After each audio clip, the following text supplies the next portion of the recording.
या औपचारिक अनौपचारिक जे काही शीर्षक देता येईल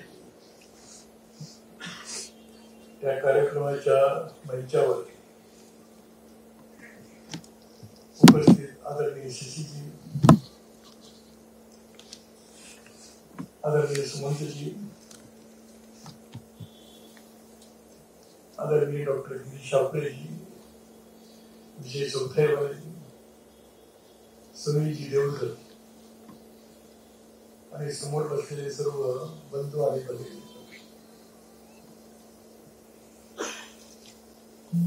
मी औपचारिक अनौपचारिक दोन्ही हे म्हटलं की वाढदिवस तर घरी साजरे करतात लोक,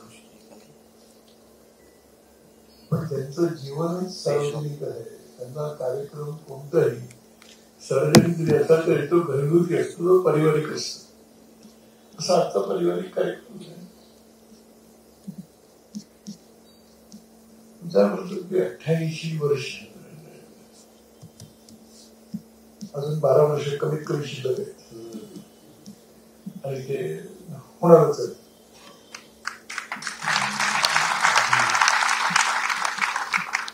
अशा आपल्या सर्वांच्या शुभेच्छा आहेत.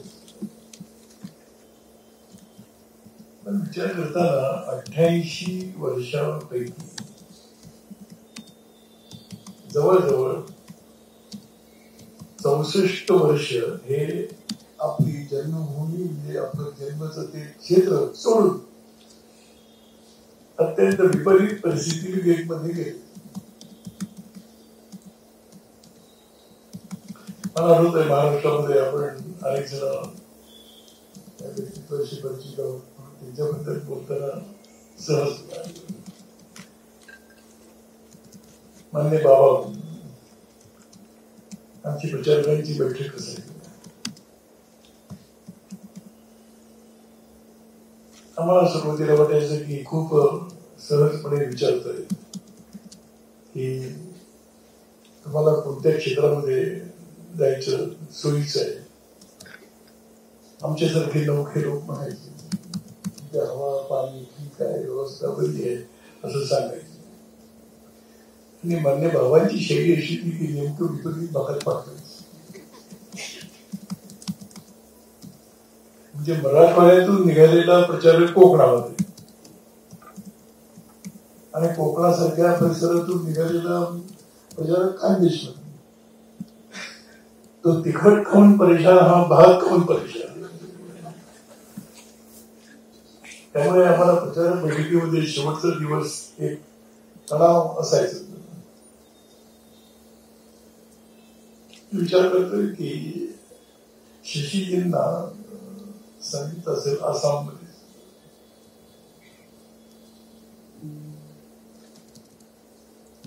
पहिल्यांदा नकाशावर शोधलं असेल की आसाम आहे कुठे.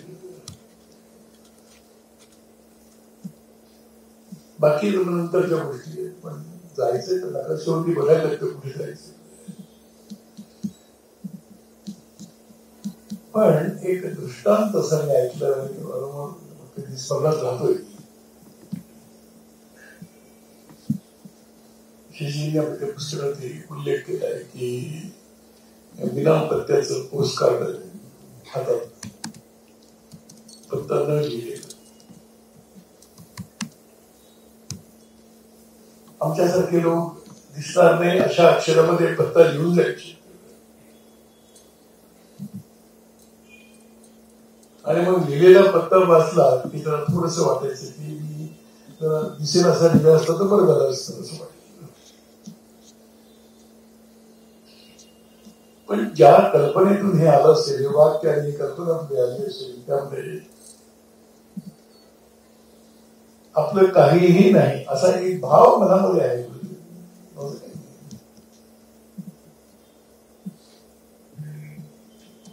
पत्ता लिहिता येत नाही असं नाही, पत्ता माहित नाही असंही नाही, पत्ता समजत नाही असंही नाही. पण तरी सुद्धा पत्ता दुसऱ्याने कोणतरी लिहायचा आहे. तो ती पेन्सिल, तो पेन दुसऱ्या कोणाची तरी हातात आहे हे मान्य करून ते पुस्तक द्यावं लागतं हातावर. अशा परंपरेमध्ये वाढलेलं आहे. आपल्याकडे कुळ आणि गोत्र असे 2 शब्द प्रयोग आहेत. साधारणपणे आमचा सर्वांचा सांगायची सोय पद्धत ते आम्ही म्हणतो की आम्ही डॉक्टर हिंदीवार कुळातले आहोत.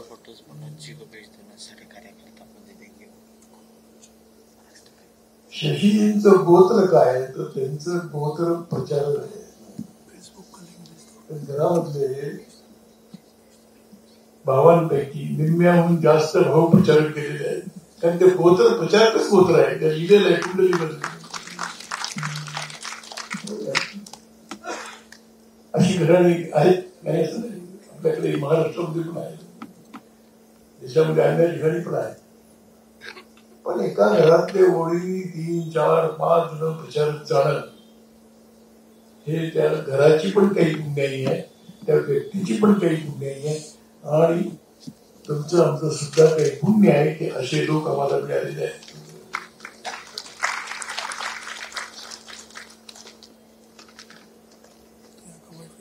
मराठीमध्ये बोलतात मला कळतच, हे कळतं ते वळतं असं नाही.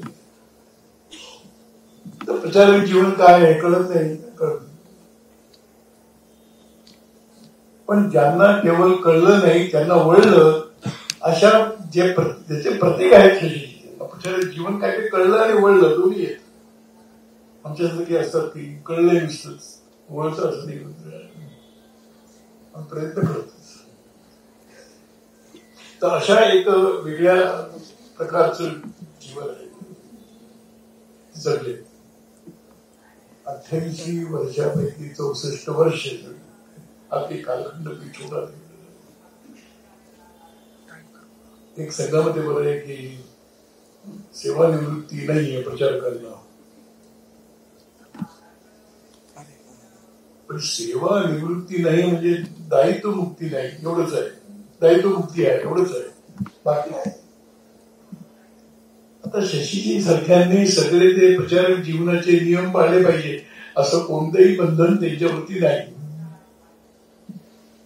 पण सर्व प्रकारची बंधनं पाळत आजपर्यंत चालत आहेत.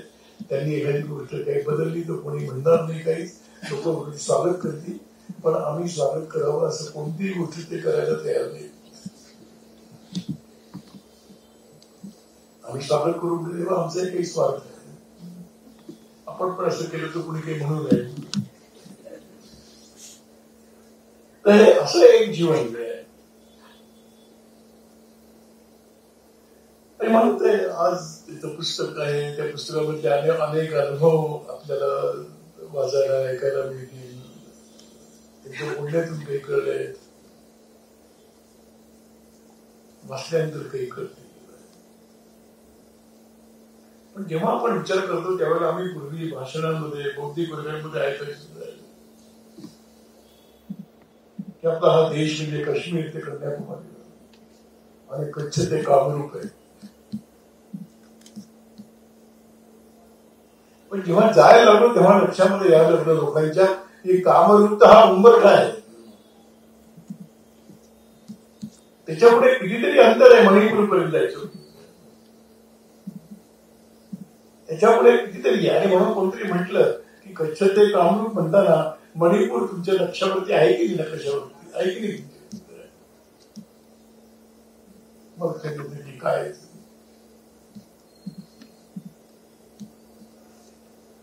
आणि म्हणून हे एक समजून घेणं आणि त्याप्रमाणे स्वतःला घडवणं. आसाममध्ये गेलेल्या प्रचारकांचे अनेक किस्से आहेत, जसे चांगले आहेत तसे काही कठीण पण आहेत. कठीण प्रसंग याच्या पुस्तकामध्ये आहेतच.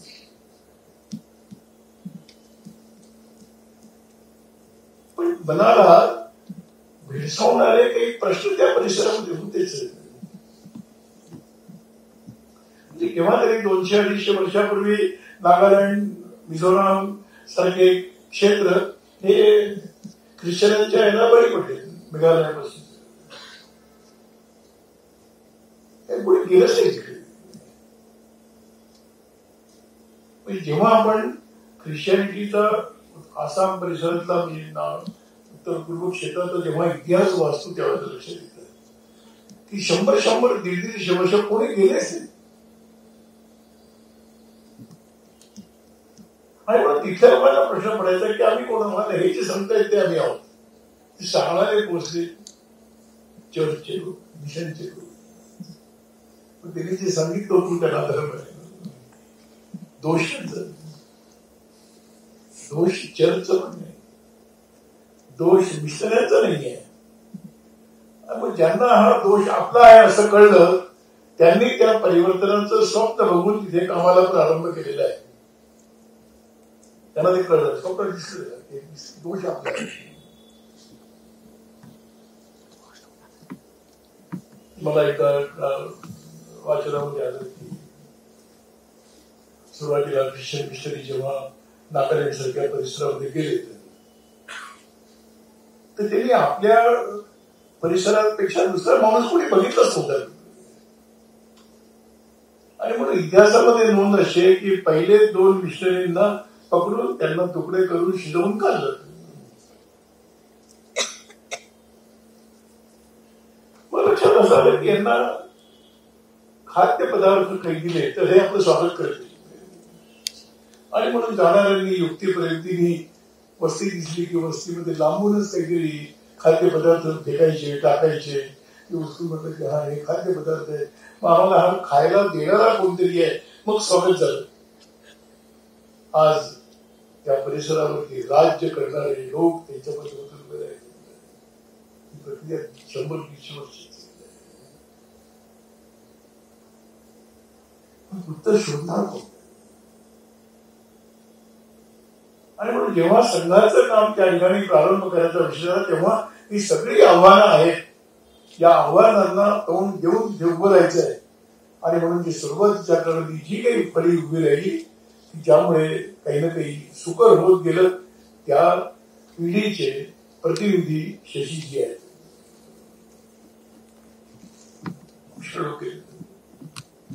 रामसिंग शिकांची जोशी आपल्याकडून घेतली.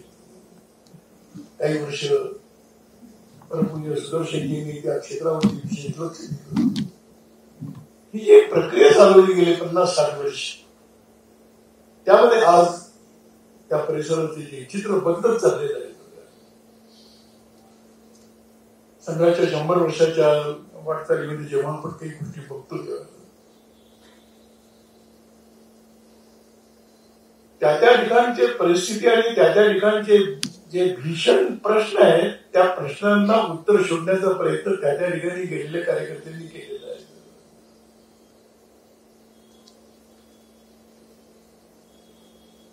म्हणून उत्तर पूर्व क्षेत्रामध्ये प्रश्न काय आहे? उत्तर पूर्व क्षेत्रामध्ये प्रश्न असा आहे की आसाम एकीकडे बाकी 6 राज्य दुसरीकडे, काही संबंध नाही. थोडा बहुत त्रिपुरा मणिपूर सारख्या राज्यांमध्ये काही ना काही हिंदुत्वाचं आहे. आणि त्यामुळे इथे जे एक आव्हान होतं, तिथे एक संकट होतं की एक फार मोठी दरी ट्रायबल नॉन ट्रायबल अशी. आणि ही दरी जर कमी करायची असेल तर वेगळ्या वेगळ्या प्रकारच्या उपक्रमांच्या कार्यक्रमांच्या माध्यमातून गेलं पाहिजे. इथे केवळ संघाची नित्य चालणारी शाखा पुरेशी नाही. आणि म्हणून ते उत्तर शोधण्याचे जे प्रयत्न झाले मग ते कल्याण आश्रमांनी केले, ते संघाने केले, ते विद्यार्थी परिषदेने केले, ते विवेकानंद केंद्राने केले, ते रामकृष्ण मिशननी केले. छोटं उदाहरण आहे, अरुणाचलमध्ये सर्वसामान्य लोकांना हिंदी बोलता येते, बाकी राज्यांमध्ये कमी आहे.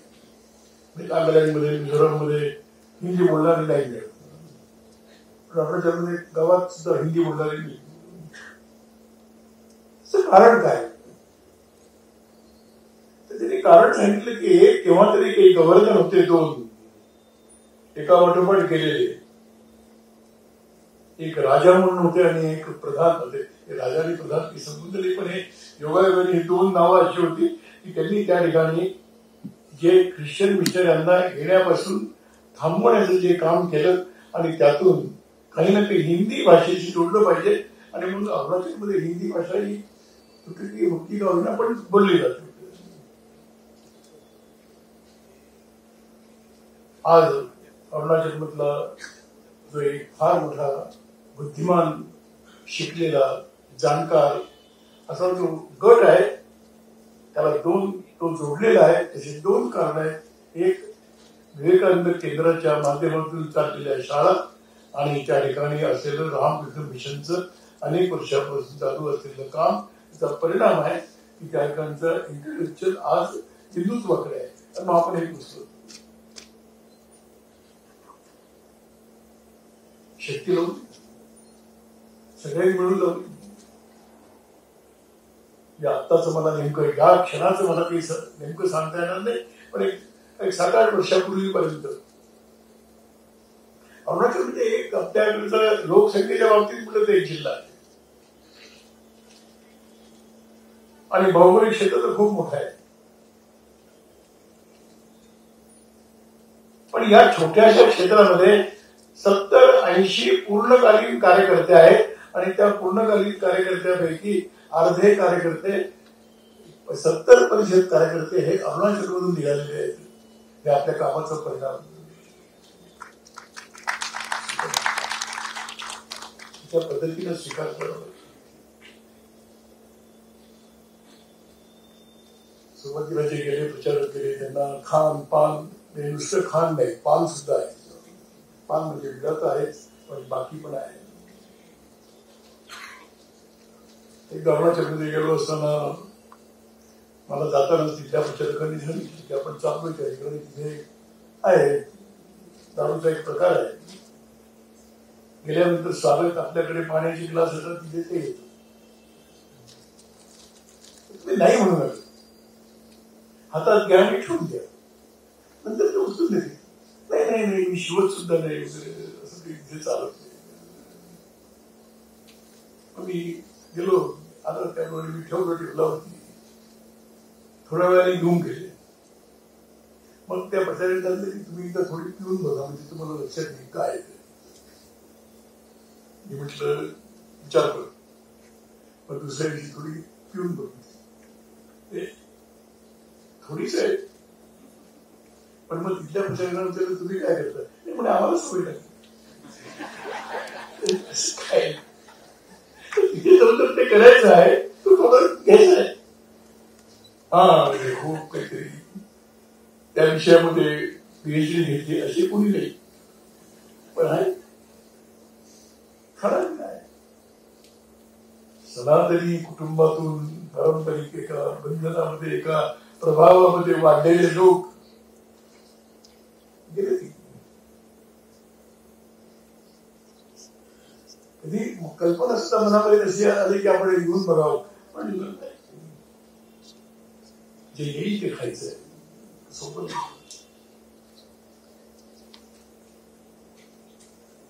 त्यामध्ये ओळीमध्ये म्हणताना विकसित व्हावे आणि अर्पित होऊन जावे ही जी ओढ आहे ना ती ओढ सिद्ध त्याला अर्थ प्राप्त होतो. अर्पित म्हणजे पूर्णपणे अर्पित आहे. जे आहे ते आपलं आहे ते सोपं आहे. मणिपूरमध्ये एक विचार ते मी म्हटलं काय कसं काय चाललंय. ठीक आहे काय अभ्यास तर झाला की नाही. तो नाही आता अभ्यास तर व्हावंच लागतो नाही दुसरा काही पर्याय. पण म्हणे एक करावं नाही तुम्ही जेव्हा कधी आमच्या घराकडे जाल तेव्हा चुकून सुद्धा एक शब्दाने सांगू नका नाही तर मला शुद्धीकरण करायकरता पुष्कळ प्रयत्न करावे.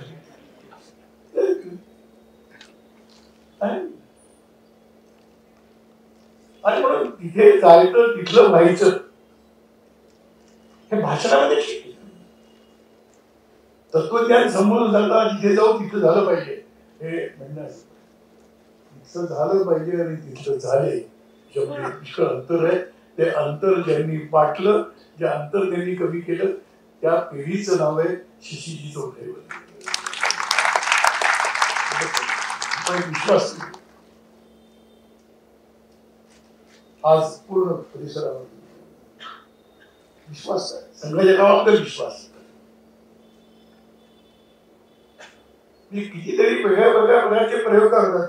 त्यांनी आज सगळं मोठा विचार करत असताना माझ्या मनात आलं की पायवाट तरी कोण सुरू करते, त्याचा प्रारंभ कोण करत असेल?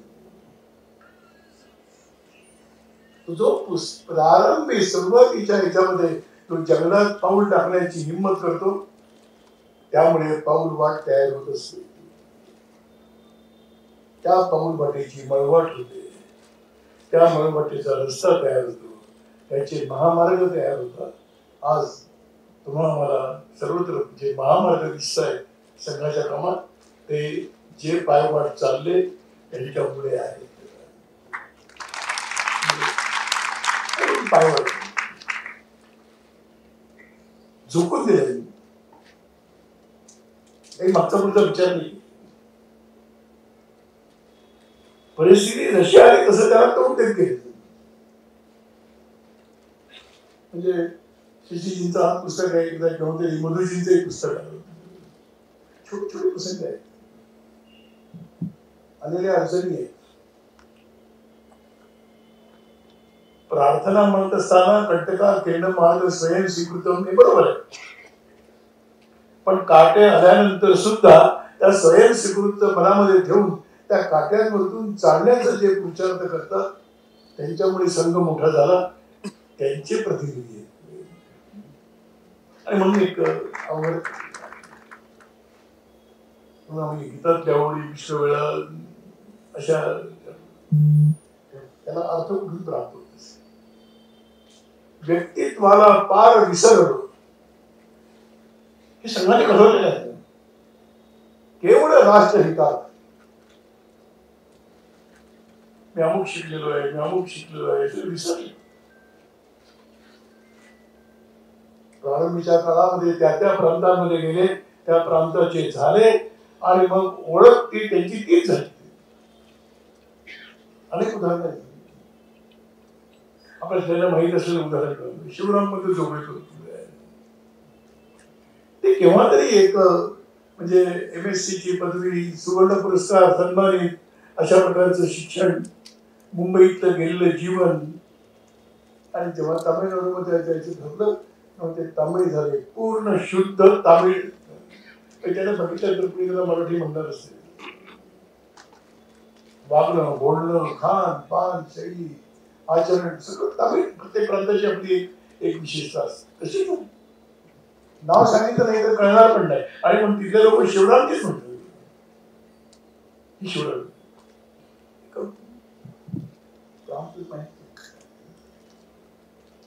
व्यक्तित्वाला पार विसर. सुरुवातीच्या काळामध्ये भाऊराव दिवस लखनौला गेले, शिकायला म्हणून गेले. नंतर केव्हा तरी ते अखिल भारतीय सहस्त्र कार्यवाह वगैरे झाले, तेव्हा महाराष्ट्रामध्ये प्रवास. तर ते म्हणाले की मराठीमध्ये विचार करण्याची सवय केली. आम्ही विचार करताना हिंदीमध्येच विचार, त्यामुळे मला मराठी कोणती बोलत नाही, हिंदीमध्ये. उत्तर प्रदेशमध्ये विचारलं की भाऊराव देवसांचं नाव सांगलं तर कोणाला सांगता नाही. आपलं स्वतःच नाव सुद्धा त्यांनी जे विसरले आणि भाऊराव हे नाव स्वीकारलं, त्याच नावाला होकार देत राहिले. ते व्यक्तित्वाला पार विसरतो, शुद्ध नाही. दादाजीचं काय कोण, दादाजी देशमुख पूर्ण नाव कोण सांगू शकेल? नाही, दादाजी नाव नाही, नाव आहे. पण सोडलं हे, इथून निघालोय, तिथे गेलोय, तिथले झाले. आणि म्हणून त्या ठिकाणी गेल्यानंतर सर्व प्रकारच्या आसाम मधल्या पूर्वेच्या क्षेत्रातल्या सगळ्या अडी अडचणींचा त्यांनी कधी बाऊ केला नाही. त्या अडचणीची कधी भीती बाळगली नाही. त्या अडचणींचा कधी निराशा त्यांच्या मनामध्ये आली नाही. अशी एक मोठी बळी 1948 संधी जोधरांनी मला म्हणताना म्हणलं की तो कालखंड कसा आहे. आपण ते बसलेले आहे फार थोडे लोक आहेत की ज्यांनी 50 ते 60 हे दशकातलं काम बघितलंय. आम्ही तर काही बघितलं. आणि त्या वेळेला त्या पिढीने जे सहन केलं आहे ते सहन करण्याची प्रक्रिया आम्ही तर केवळ 10 वर्षाचं म्हणतो. आसाममध्ये ही प्रक्रिया ही 40 वर्ष सतत चालली. थोडा कालखंड नाही. त्यावेळेस स्थिती होती गंभीर. एक गमतीने शिवराजी चरण गमतीने म्हणायचे ते म्हणजे 50-55-52 मध्ये रत्नागिरी जिल्हा परिषद संघावरची बंदी उठल्यानंतर माझ्या जिल्ह्यामध्ये 25 शाखा होत्या. पुढच्या वर्षी 20 झाल्या. त्याच्या पुढच्या वर्षी 15 झाल्या. आणि मग ते पुढे म्हणायचे याच्यापेक्षा कमी करण्याची ताकद माझी नव्हती. उतरता ग्राम आहे का त्या उतरता आहे त्या सुद्धा काहीतरी उभं उपेक्षा आहे, अपमान आहे, सुविधा तर नाहीच नाही. प्रसंग असतात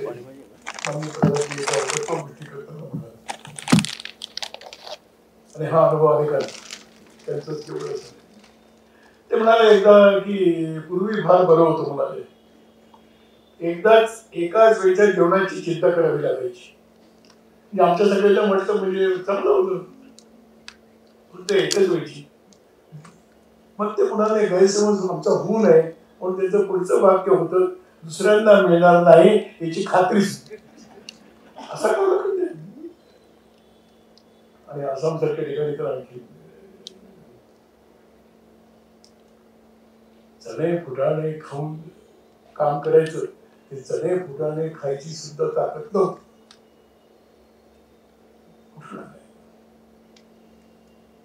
आणि म्हणून अशा एका पिढीच्या आधारावरती आज संघाची जेव्हा आम्ही 100 वर्षाच्या याच्यावर मुंबई ठेवून उभे आहोत तेव्हा हा सबंध इतिहास हा नवीन पिढीसमोर तो व्यक्तीच्या माध्यमातून आला पाहिजे, तो विचारांच्या माध्यमातून आला पाहिजे, तो कृतीच्या माध्यमातून आला पाहिजे, तो आदर्श व्यक्तित्वाच्या माध्यमातून लक्षात आला पाहिजे. काय यात्रा कशी आहे म्हणून शशीजींचं पुस्तक, मधुजींचं पुस्तक, आपल्याकडे तयार झालेली दामोदरांची पुस्तक असेल, शिवरायांजींच्या जीवनावरती झालेलं पुस्तक, ही सर्व पुस्तकं त्याला साहित्य मूल्य किती सोडून घेऊ. पण या सर्व साहित्यामध्ये तुमच्या आमच्यामध्ये काही ना काही संक्रमण करण्याचं सामर्थ्य आहे. साहित्यिक मूल्य म्हणायचे पण विचार संक्रमित होतात ते केवळ साहित्यिक मूल्यांमुळे नाही तर त्याचा जो भाव प्रत्येक शब्दातून आणि प्रत्येक विचारातून तो प्रकट होतो तो उतरतो अंतःकरणामध्ये. काही रोचक कथा नाही. कथेच्या बाबतीत ते म्हटलंय की नुसतं रोचक असून चालत नाही तर तिच्यामध्ये संस्कार घेण्याची क्षमता पाहिजे. मला असं वाटतं की अशा साहित्यांमध्ये तुमच्या आमच्या मनावरती संस्कार करण्याचं सामर्थ्य आहे. म्हणून हे पुस्तक आवश्यक आहे, म्हणून हे साहित्य आवश्यक आहे, म्हणून हे उपलब्ध होत आहे. लोक आपल्याबद्दल चर्चा करतात. संघाने मेंढरासारखी माणसं तयार केली. कोणी चला म्हणतं की चल खरं असं आहे. अनुशासनामध्ये चालणं म्हणजे मेंढर नाही. संघामध्ये येणारे बुद्धिहीन नाही, तत्वहीन लोक नाही, सत्वहीन नाही. स्वला विसरले म्हणजे सगळं विसरले असं नाही. आणि असं सत्व असलेलं, असे सामर्थ्य असलेलं, असं वैचारिक प्रतिष्ठा असलेलं, तपस्या करण्याचं सामर्थ्य असलेले अशी मेंढर आहेत. एकदा आणीबाणीच्या कालखंडामध्ये पुरोगामी लोक भेटायचे. मी तर नवीन होतो त्या काळात. एकदा विषय निघाला सत्याग्रहामध्ये संघाच्या लोकांची संख्या जास्त, जेलमध्ये पण संघाची संख्या जास्त. ते पुरोगामी जागा झाले. बरोबर आहे म्हणे, तुमच्याकडे काय एकदा आदेश निघाला नागपूरहून की मागचा पुढचा विचार न करता ते करायचं. त्यामुळे गेले इतके लोक गेले. म्हणजे नागपूरनं आदेश निघाला सत्याग्रह करायचा आहे, सत्याग्रह करायचा. त्यांना एखाद्याने म्हणायचं हे बिंडू शब्द वापरायची हिंमत नाही केली. पण आपल्याकडे खऱ्या अर्थाने असतात, चतुर असतात आणि बुद्धिमानी असतात आणि ज्ञानी पण असतात. त्यांनी म्हटलं साहेब तुमचं म्हणणं बरोबर आहे, आम्ही सगळ्यांनी तर बिल्डर तयार केली. तुम्ही इतके वर्ष बुद्धिवादी लोक तयार करताय, ते बुद्धीने समजून घेऊन आणीबाणीचं संकट आहे, सत्याग्रहामध्ये गेलं पाहिजे असे का नाही तयार झाले? तुम्ही तो बुद्धी दिली पाहिजे, पण तुम्ही विचार दिला, तुम्ही आचार दिलेला नाही. संघाने विचार दिला, संघाने आचार दिला. ही जी शक्ती आहे, ही जी एक स्वयंसेवक नावाची शक्ती आहे, आणि या स्वयंसेवक नावाच्या शक्तीच्या पाठीशी उभं राहिलेला एक प्रचारक नावाचा एक गट आहे. आणि म्हणून त्यामुळे वेगळ्या वेगळ्या पद्धतीने वेगळ्या वेगळ्या प्रांतांमध्ये वेगळ्या वेगळ्या ठिकाणच्या समस्या समजून घेऊन त्या त्या ठिकाणची कामाची दिशा ठरत गेली. मला म्हटलं की आसाममध्ये जर ट्रायबल नॉन ट्रायबल हा विषय असेल तो संपला, कशामुळे संपला असेल? प्रखरता कमी झाली, तीव्रता कमी झाली. आणि मग केव्हा तरी एका गुवाहाटीच्या रस्त्यावरती 7 राज्यांमधले जनजाती आपापला वेश धारण करून शोभायात्रेमध्ये जेव्हा चालायला लागले, तेव्हा गुवाहाटीतल्या लोकांना आश्चर्य वाटलं की इतके सगळे वेगळ्या वेगळ्या जनजातीचे लोक एका पाठोपाठ एक जयघोष करत चालले, भारत माता की जय. एका दिवसात घडलेली एका दिवसात नागालँडमध्ये एक शाळा सुरू व्हायची. नागालँडमध्ये 90% 95% ख्रिश्चन आहेत, पण तिथे आपली शाळा होती. त्या शाळेचं जेव्हा काम चालू होतं त्यावेळेला आतंकवादी गटाकडून आपल्या कार्यकर्त्याला फोन आला की तुम्ही अशी अमुक ठिकाणी शाळा उभी करताय, कोण मदत करत? सगळे लोक मदत करताय तुम्हाला, मग तुम्ही आमच्याकडे काय द्या? ते आतंकवादी गटाचा भूमिगत गटाचा प्रमुख प्रश्न विचारतोय की तुम्ही हे करताय, आमच्याकडे का नाही आलात? मग त्यांनी पुढचा प्रश्न विचारला, तुम्हाला काय पाहिजे ते सांगा, 2 दिवसामध्ये तुमच्या शाळेच्या जागेवर साहित्य पोचेल. हे आपल्या कामाचा परिणाम, तपस्येचा परिणाम, आता विश्वास. त्या शाळेचं उद्घाटन झालं. राज्याचे श्रीमंत्री, बाकीचे लोक, ते ख्रिश्चन. तेव्हा ते म्हणाले की नागालँडमध्ये ही आमची पहिली शाळा आहे. मी म्हटलं की इथे तर पुष्कळ शाळा आहेत, डॉन बॉस्को आहे, सेंट झेवियर आहे, इथे मोठ्या मोठ्या इमारती आहेत, चांगल्या शाळा आहेत, तुम्ही असं का म्हणाला की आमची शाळा आहे? म्हणजे ही नागालँडमधली पहिली शाळा आहे की त्या शाळेचं नाव नागा भाषेमध्ये आहे आणि ते तुम्ही ठेवून मुद्दाम योजनापूर्वक दिलेलं आहे, म्हणून मी म्हणतो की शाळा आमची आहे.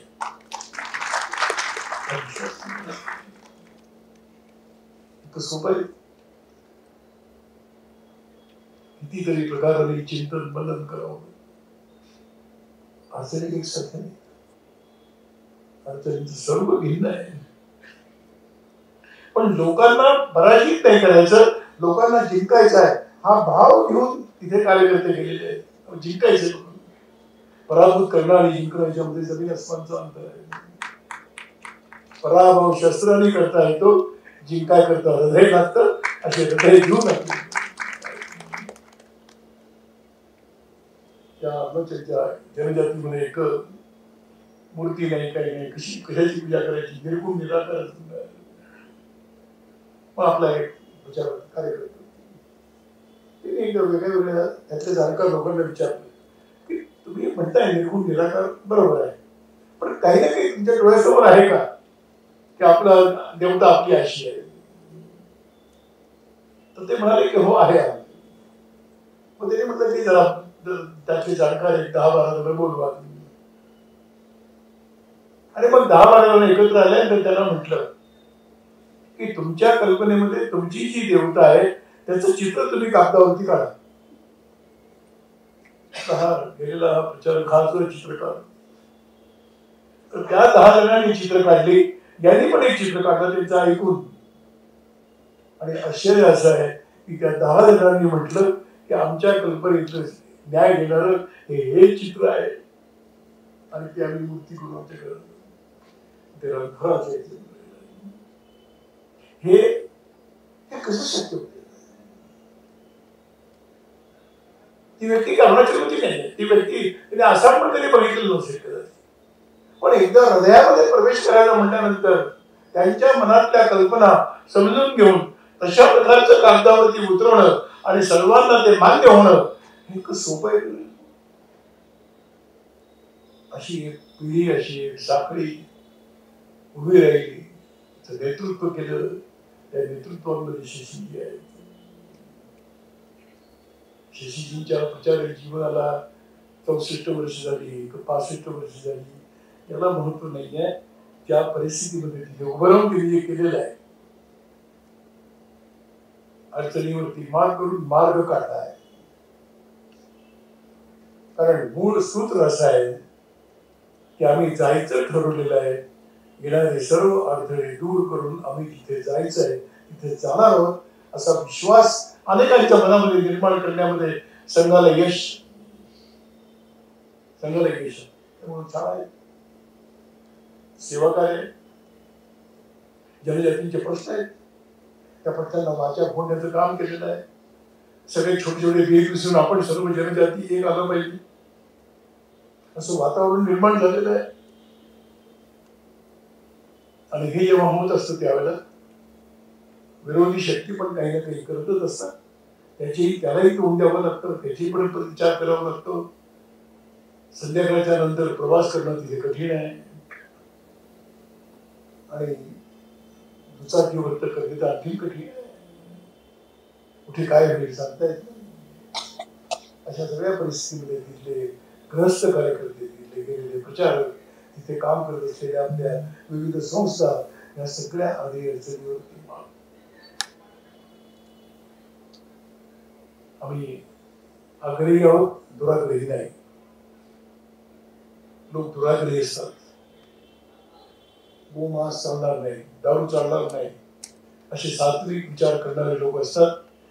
पण त्या ठिकाणी जर सात्विक विचार रुजवायचा असेल तर जे आपल्याला सात्विक वाटत नाही ते स्वीकारायची तयारी करावी लागते. तेव्हाच सात्विक विचार रुजवता येतो. तो रुजवला गेलेला आहे.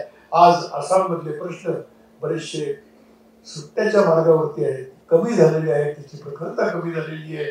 आज पायवाटेचे महामार्ग झालेले आहेत. आज आपण कुठेही जाऊ शकतो.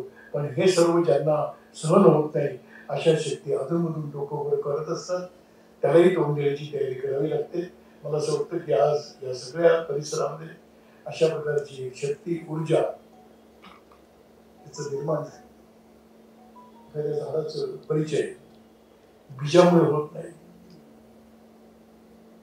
त्या झाडाचा परिचय त्याला आलेली फुलं आणि फळं त्यावरतून लक्षात येत असतं की या झाडाचं बीज कोणतं आहे. हे बीज टाकताना कोणाला माहित नव्हतं हे बीज कोणतं आहे.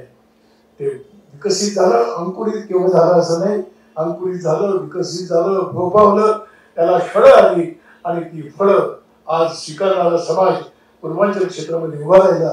हे आपल्या गेल्या 50-60 वर्षाच्या कामाचं यश आहे.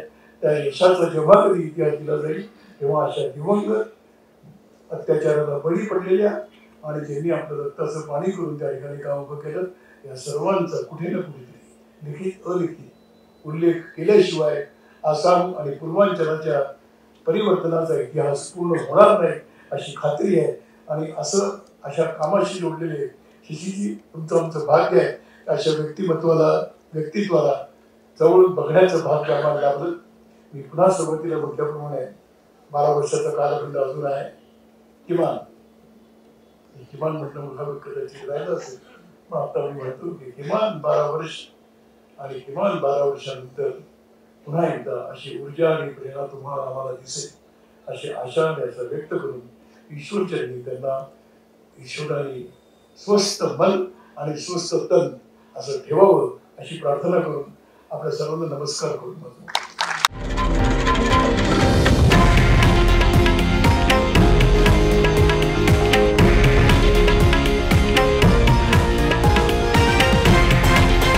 हे आहे देशातील नंबर 1 न्यूज नेटवर्क आणि आपण पाहत आहात TV9 मराठी, एकमेव.